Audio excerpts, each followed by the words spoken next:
Hi, fourth graders. Welcome back to another math lesson. Today we are moving on to lesson 2, and you're doing your learning packet, third day after today's video lesson.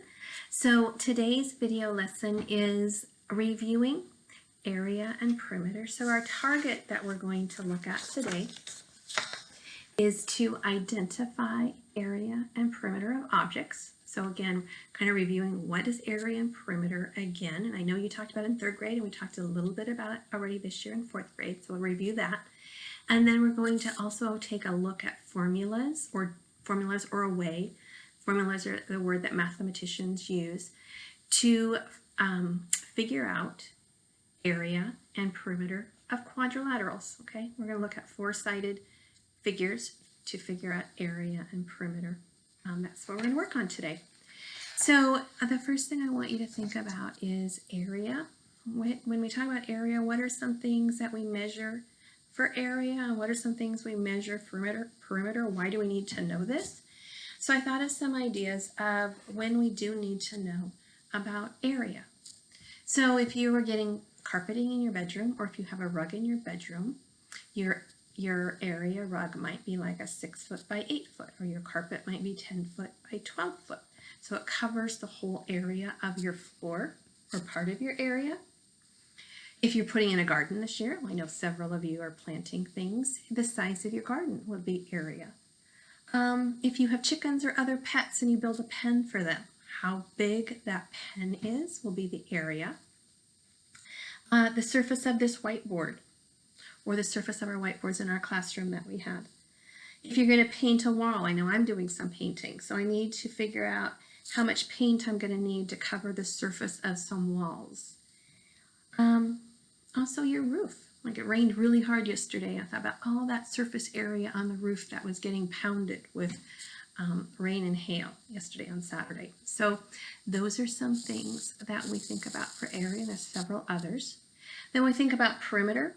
Okay, if you're building that fence for your pets, okay, the fencing that you need to go around will be your perimeter. The edge of your garden, the rim of your garden would be your perimeter. The length of walls in your bedroom, the outside walls will all be perimeter. And I think in third grade, your teachers had to do perimeter. So you're counting up the 4 sides. So I looked around my house quickly for this lesson. I thought, oh, picture frames. Okay, this is a picture of my oldest son when he graduated from college. But here is the outside edge, is the perimeter, and then the inside where the picture is the area. So in this case, the area is much bigger than what the perimeter is. Okay, so those are identifying area and perimeter. When we talk about how do we figure out and what different ways that might look like, here we go back to an area model, our array model. We have the length, how long something is. Width comes from the word wide, how wide something is. So in this case, we have a length of 12 and we have a width of 9. Now, if I'm doing the area model, area is length times width. So using this model, we want to know how many square units are inside here for area. So to figure that out, it's going to look like this. Area equals length times width, or sometimes we see A, which stands for area, equals L times W, length times width. In this case, we have 12 times 9. Our length was 12, our width was 9. And then when we come up with an answer, remember area is always in square units. So to figure this out, I want to go, oh, that's a 2 by 1 digit number. So if I go down right here, I know this would be 10 and 2 to break that 12 apart. This equation then will be 9 times 10. This equation will be 2 times 9, and then this is 90, and this is 18. So 90 plus 18 gives me a total of 108. So My area model here is 108 square units. Okay, if this were in feet, it would be 108 square feet. If it were in yards, 108 square yards. If these were centimeters, 108 square centimeters, or 108, and then sometimes it could just be units squared, that little 2 behind it, which means squared. Okay, so a review of area, figuring out the formula. Area equals length times width for square units. Then when we look at perimeter, this side was 12 and this side is 9. Since this is a rectangle, I know then that this side is also 12 and this side is also 9. Okay, if it were a square, they would all be the same measurement.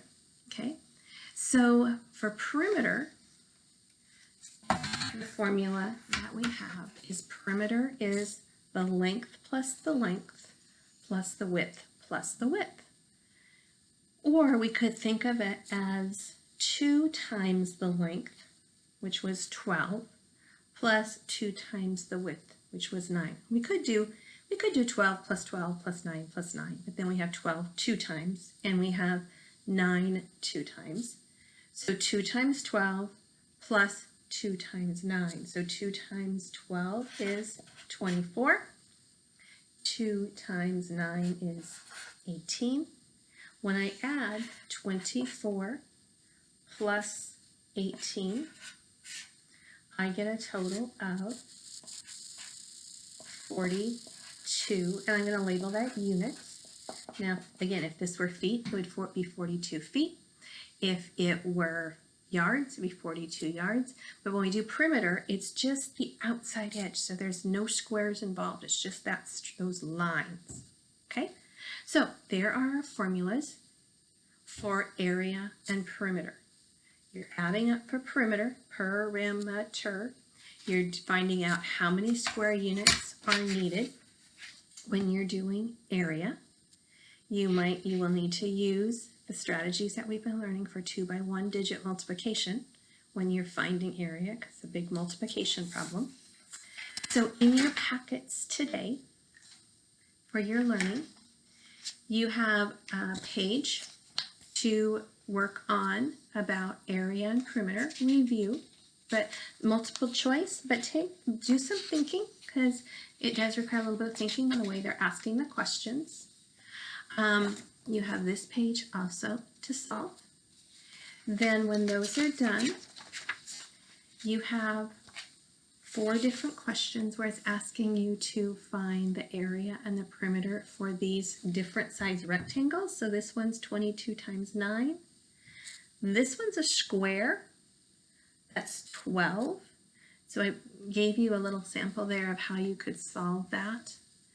12 times 12.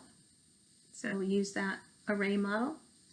And then 13 times 9 and 25 times 5. So use the models that are there to help you practice.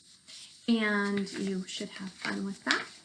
And you have the rest of the week, you have Thursday and Friday to continue doing 2-by-1 digit multiplication, practice using the area or the array model, and make sure if it's a story problem that's asking you about area, make sure you answer using square units. Okay, so have fun with your math this week, mathematicians, and next week I'll be back with some more learning for you with math. Okay, hope you're enjoying your time.